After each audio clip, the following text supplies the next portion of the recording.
Hello, hello, hello. Welcome to Let's Read Dwarf Fortress Live. Let's read Syrupleaf Live. Yes, hello. And hello, Computer Wizard. Always lovely to see you here. Glad to have someone joining me in this right from the beginning. So, a little thing on how this is going to work first. This is a feature that I'm going to leave these live streams just public from the very beginning. Hello, Prince. Hello. Good morning. Yes, I'm going to leave these live streams just up on the channel in a new playlist. And in a couple weeks, you're going to start seeing the edited versions. These are the warts and all readings, just my live reaction to Syrupleaf, which I haven't read through before. Yes, yes. Hello, the Ryukan. Hello, everyone. So, if you don't enjoy derp and talking to chat and taking breaks and me having to probably do a million takes of things, then you can wait for the edited versions. You'll start seeing episodes of Let's Read Syrupleaf in just a couple of weeks.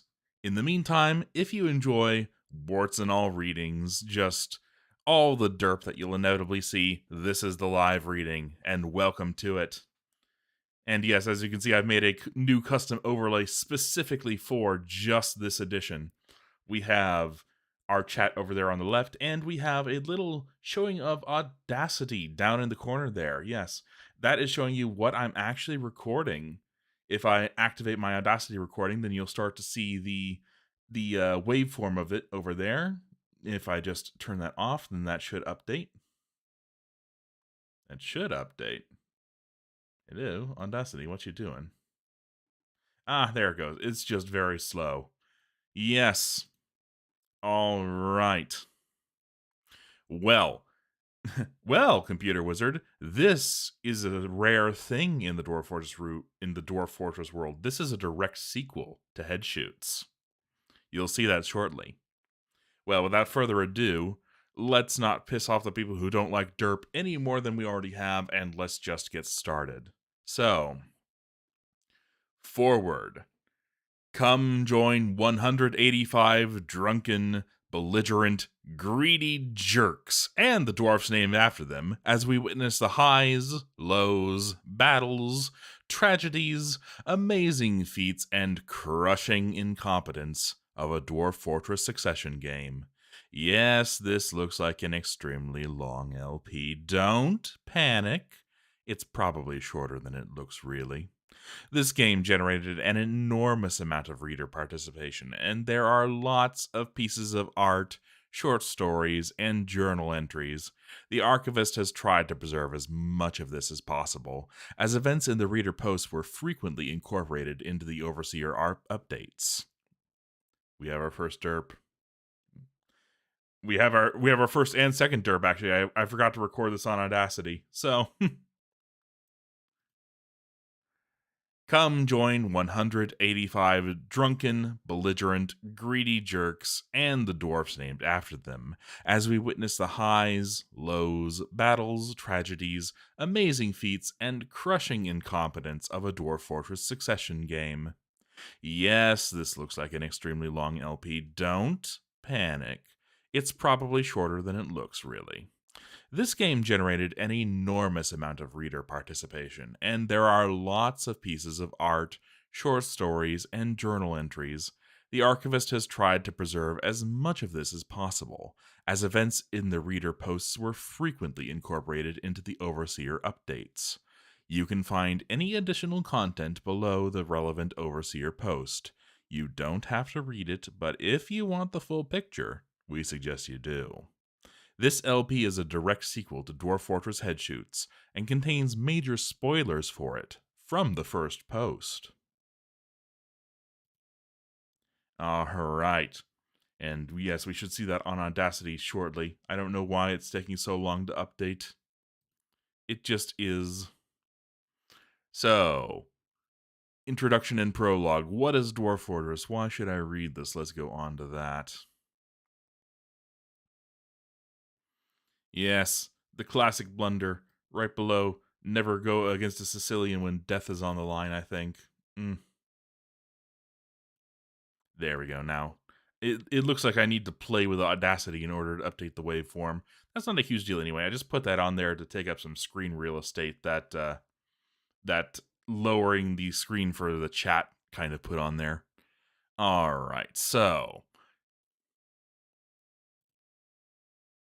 Part 1, Introduction by Vox Nihili.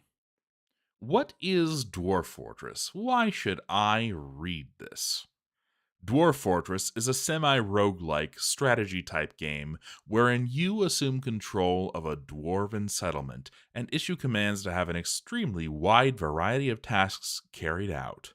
Dwarf Fortress also features adventure and legends modes, wherein the player can interact directly with the game world as an individual and view the history of the game world respectively. The graphics of the game leave much to be desired, consisting of ASCII art and limited tile sets. However, the game has an incredible depth to it, and that is not met by any other type of okay.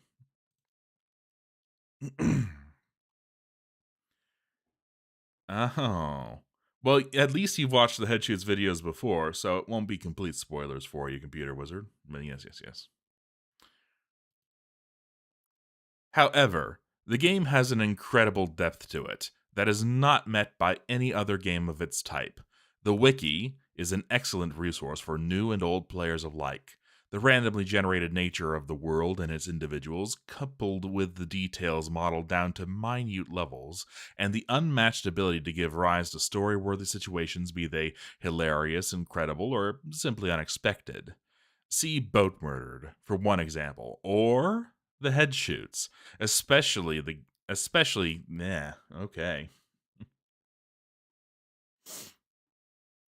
And essentially, the game gives you a chance to play a part in a deep, randomly generated world, and we, the player, let it create a story for us, sometimes with some slight additions of our own. The game works perfectly for a screenshot based LPs. Each player holds the fort for approximately one game year, during which they document the occurrences at the fort and apply their own rulership style, often adding their own slant to the story of the fort. The more screenshots used, the better, generally, and the same goes with explanations of the action. I'll be using version 28.181.40D16, which is the latest experimental release at the time, and includes zooming and other fun features. The developer has been working on the next real release for a year now, and it'll be out in 3 or so months. Hopefully, this thread will keep us all entertained for the duration of the wait. Regarding this LP, this playthrough of DF will use a slightly modded version of the game, which includes additional threats and allies. Okay, maybe no allies, but there are new animals to hunt and be hunted by, one new mega beast, and 3 new civilizations, all of which will invade us once we've amassed enough wealth.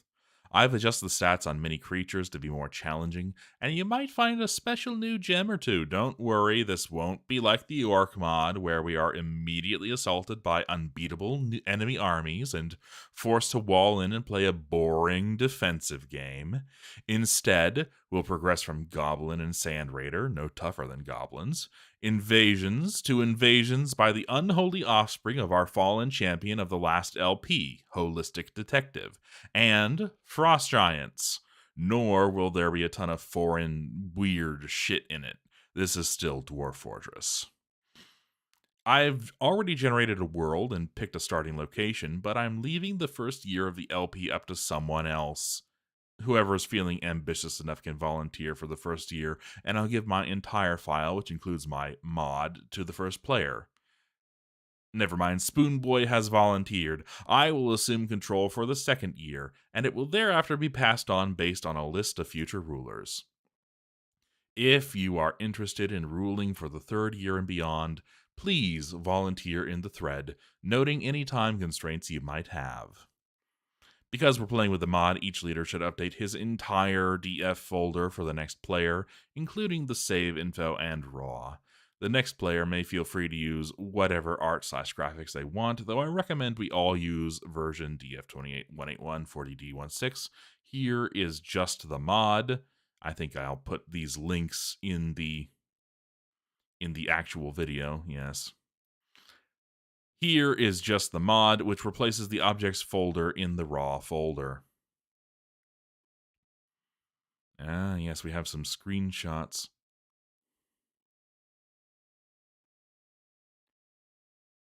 You have arrived. After a journey from the mountain homes into the forbidding wilderness beyond, your harsh trek has finally ended. Your party is 7 to make an outpost for the glory of Enod Lear.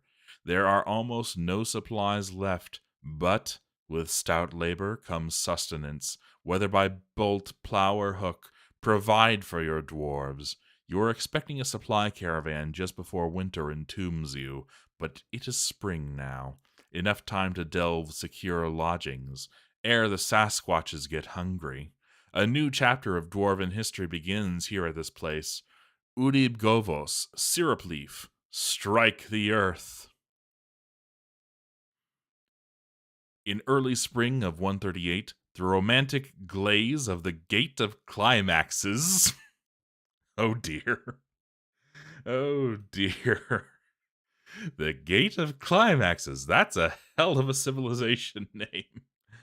Oh, Audacity hasn't updated in a while. No, that looks accurate. Wait, was I not recording that whole time? Let's see. In early spring of... Yep, I was recording. Okay, cool. Cool.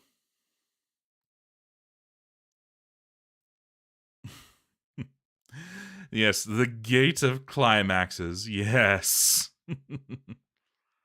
It's... Oh, you're in Texas too? Nice.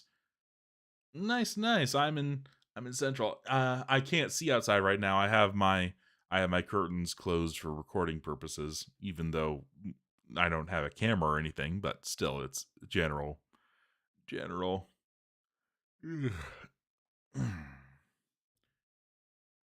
Mm.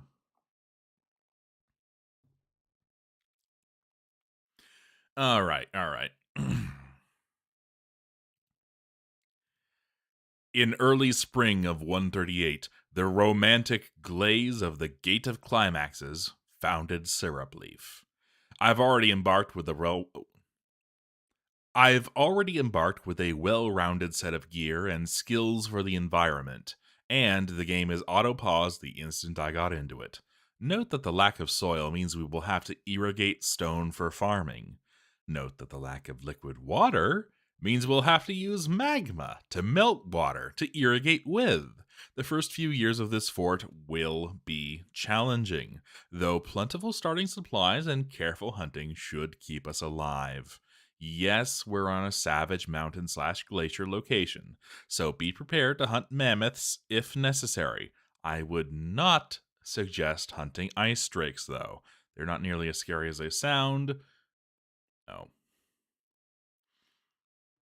I would not suggest hunting ice drakes, though. They're not. Oh, God, I still got that wrong. It's this damn line split.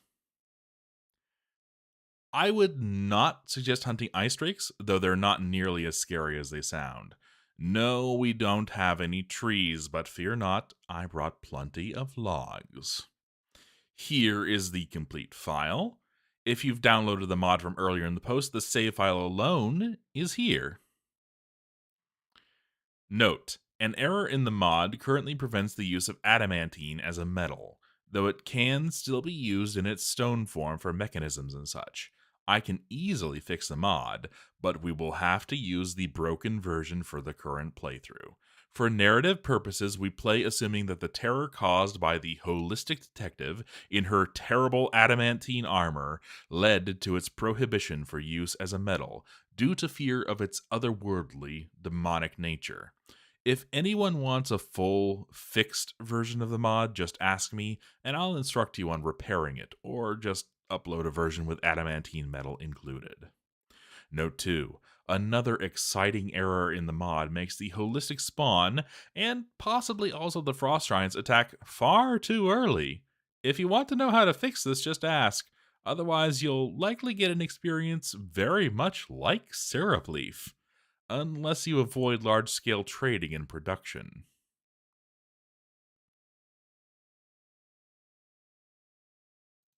All right, take a moment to look at chat. I shouldn't neglect you guys. Yes, nice and overcast, and I certainly enjoy that type of weather. Yes. I mean, that's not bad for 1 a.m. Ryuken. That's that's almost pleasant outdoor walking for the middle of the night. Well, early morning.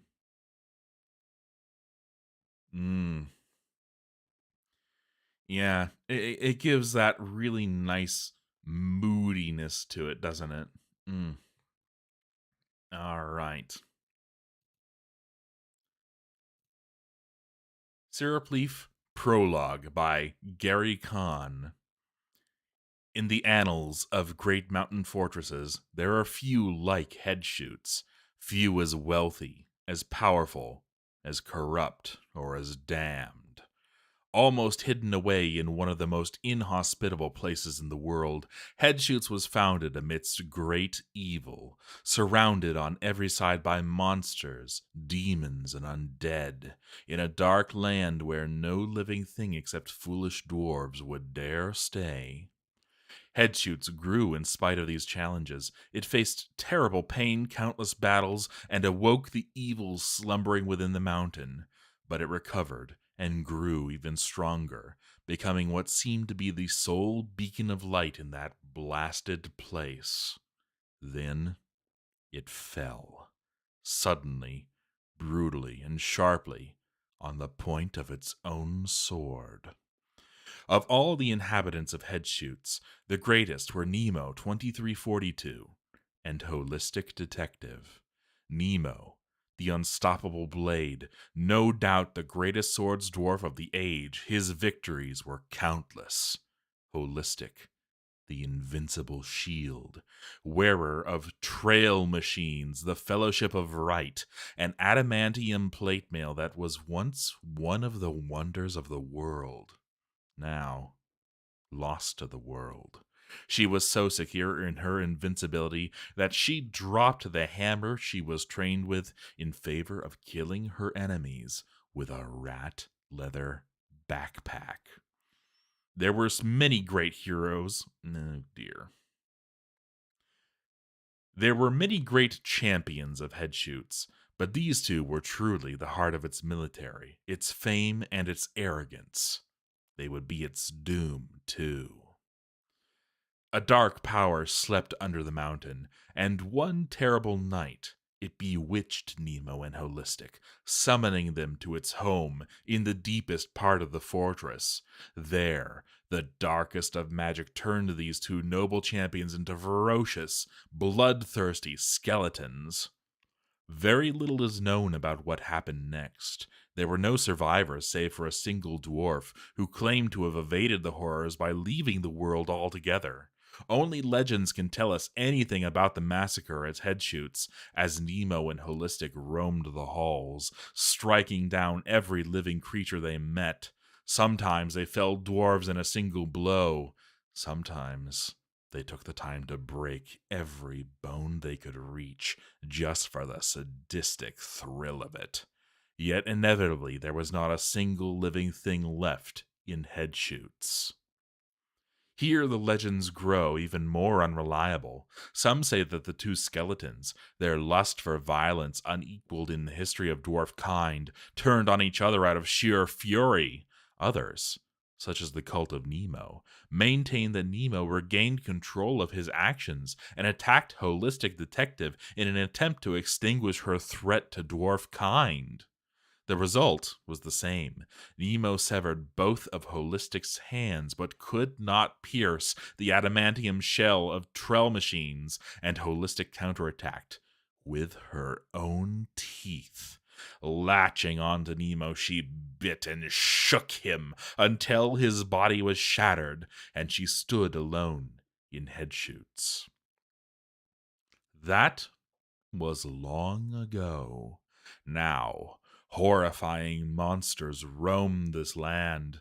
Holistic Detective has created her fell spawn, misshapen dwarven monstrosities that wish only to destroy. A single holistic spawn is easily capable of destroying dozens of untrained dwarves, and only the most powerful champions can hope to stand against them in numbers. Worst of all, every fearful dwarf knows that somewhere out there still lurks the detective herself and the mysterious entity that twisted a noble dwarf into a night terror.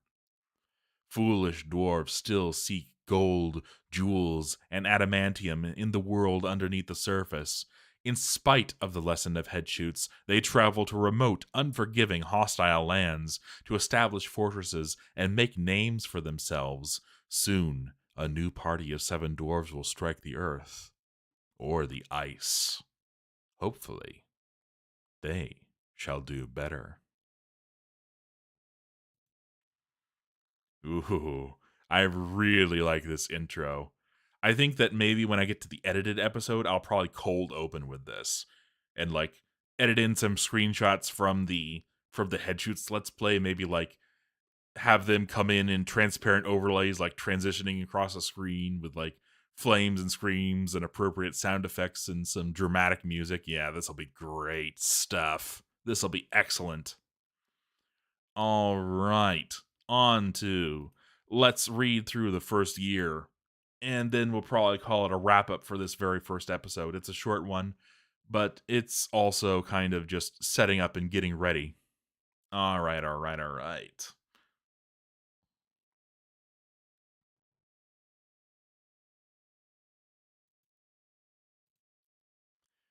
Year 1. The Rule of Spoonboy. The Chronicles of Syrupleaf.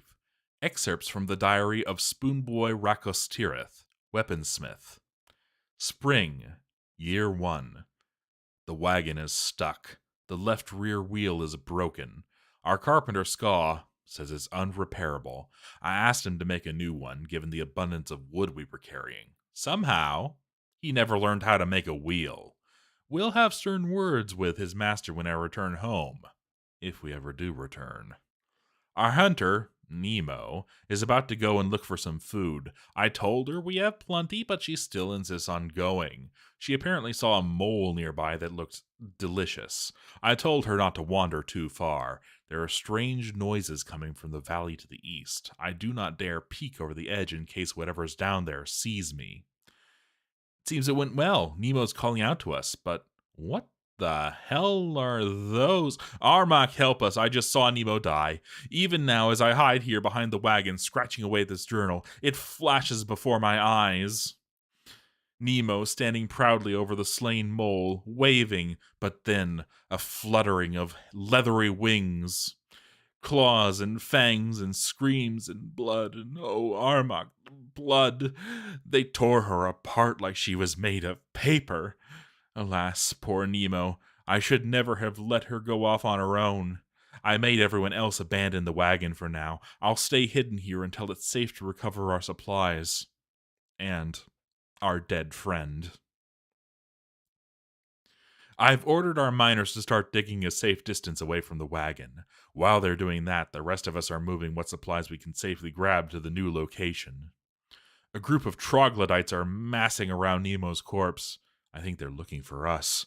Or maybe they're just attracted by the smell of death. Armak, save us all.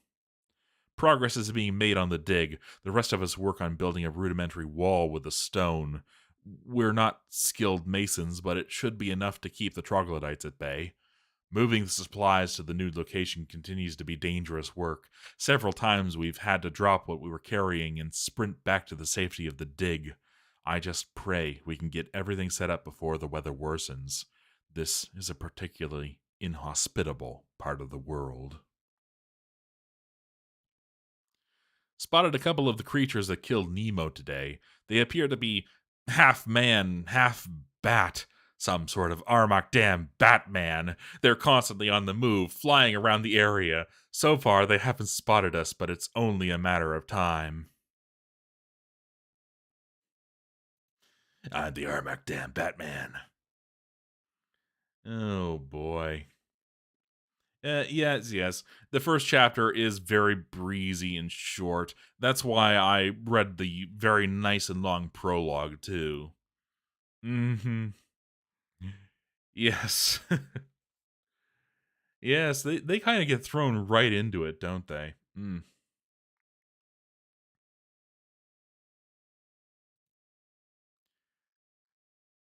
In other news, Skaw claimed he saw a flying cow. I'm not sure what it was, but it certainly wasn't a cow. Perhaps a giant cave swallow or a robin. I'm starting to worry about that boy. Get the feeling he's not altogether there in the head. Suspicions confirmed. Found Skaw sleeping outside today. I'm convinced he's gone a bit strange. We'll have a chat to him once things are a bit more organized. Just thankful nothing found him while he was asleep. Apart from that, summer has arrived, though the weather does not seem to be getting any warmer. Things seem to be progressing well. We haven't had any more attacks, and most of the supplies have been moved inside the wall. I'd ordered our miners to dig west in order to get as deep into the mountain as possible, but they ran into what appears to be a bottomless chasm. Thinking we might be safer on the other side, I ordered the construction of a bridge, but no sooner had the bridge been completed when 3 Batmen came swooping in. They chased 3 Batmen came swooping in. They chased Rincebrain down the corridor. But then, 2 of them inexplicably ran away. Armagh be praised, the final Batman charged into the main room, only to be torn apart by a couple of our dogs. Were these the same creatures that made mincemeat of Nemo? Thoroughly confused, I ordered Bob the Third to go and finish the work of the other side of the chasm. Oh dear. Thoroughly confused, I ordered Bob the Third to go and finish the work on the other side of the chasm. He encountered one of the Batmen, but instead of running back to the safety of the dogs, he decided to take a swing with his pick and killed it, suffering only minor injuries. It seems like the Batmen aren't so bad after all. Autumn has arrived, and along with it, a caravan. But they weren't carrying anything of interest. I'd given Skaw a mechanic's workshop to play around with since he seems to like. I had given Skaw a mechanic's workshop to play around with since he seemed to like tinkering and it kept him out of trouble, so I traded some of the mechanisms he'd made for some cheese. Food will be an issue in the future. With our hunter dead and no water to irrigate a farm, we'll have to make do with what the caravans bring us for the time being. Of course, we also have one less mouth to feed. Rest in peace, Nemo. I swear we'll recover your remains as soon as we can. The rest of autumn passed quietly. The traders outside gave us some extra protection in the form of their guards, so we didn't have to worry about attacks from the east. I ordered the tunnel to the chasm closed off for now. Maybe in the future we can cross it to see what's on the other side. Winter is dull.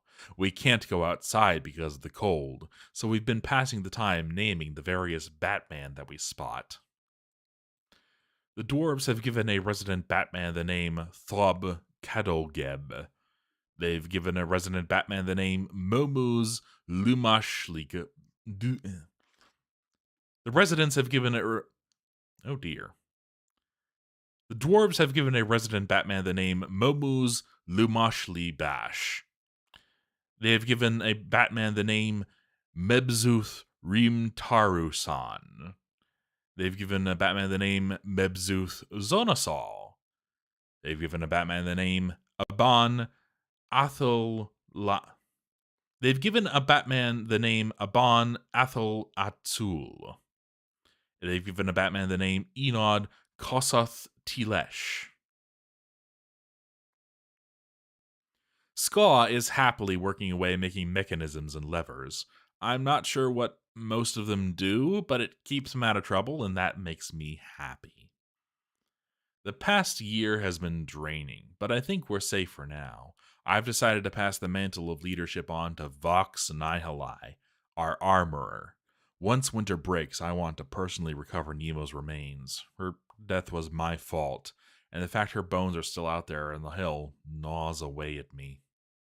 Hopefully, I can give her the burial she deserves. End of year one.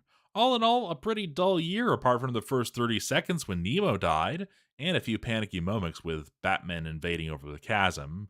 I was expecting it to be a bit crazier given the location and the mods. Well, such is Dwarf Fortress. And such is the first chapter of our new Let's Read.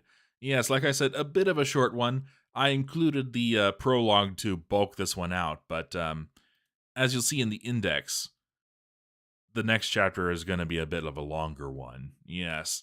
From here on, the chapters all have quite a few parts to them. This is a very nice, chufty read that we're going to be biting into. And these individual chapters, well, they're not terribly long. They're maybe about as long as that intro. But the fact that there's several of them in a single bit, yeah, we have a little bit of reading ahead of us. But yes, this has been Let's Read Live, all the derp, all the warts. And you'll see a smoother experience in a couple of weeks when I start posting the edited versions of this. In the meantime, this Let's Read Live will stay up. This stream will remain public. The only difference I'm going to be making is once I stop actually recording, I'm going to turn monetization on for anyone watching in the future. Well, all right. Yes, yes. And I'm looking forward to having you here with me, Ryukon and Computer Wizard, and anyone else who happens to stop by. This has been a bit of an experimental feature. Like, everything from the layout of my chat to just all the features I put in here. This is a bit of an experiment. We'll see if people like if doing this live and doing this edited, if people only watch the edited or if they only watch the live. We'll see what happens. We'll see how it goes. So, in the meantime, I'm going to end the stream here. And in about 20, 30 minutes or so, we'll start on today's journey beyond the abyss. So I hope you'll join me for that in just a little bit. In the meantime, I'll see you guys in just a little bit.